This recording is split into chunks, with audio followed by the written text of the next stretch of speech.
can you talk about the dark night of the soul?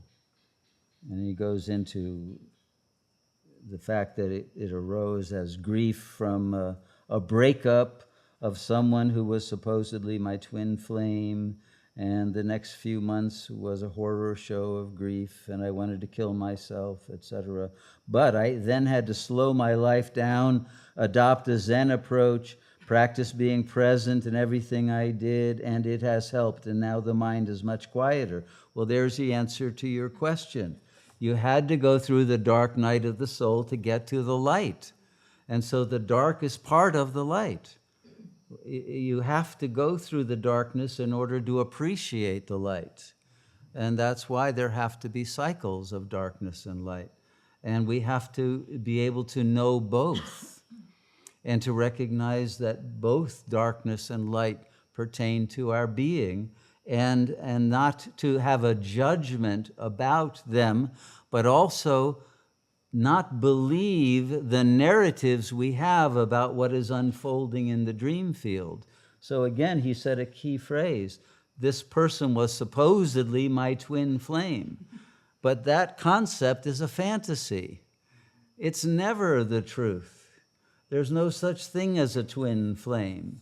There is only the vibrational frequency that is either compatible and resonant, in which there will be a sense of rapport, or there isn't.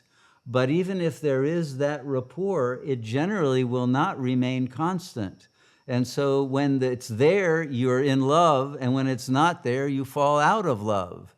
And you say, who is this person, and why did I make a commitment to them? They're a stranger to me, I don't get them, and et cetera, et cetera. And so nearly all human relationships within the ego nowadays go through this oscillation.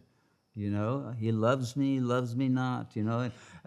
I love her not, you know. And all of this is part of the inconsistency based on the internal conflicts of different drives for different kinds of beauty, different ideals, different symbolic self-images that want to be adored, that are either perceived by the other or ignored. All of this has to do with the intersubjective currency of trading fantasies, and has nothing to do with the real.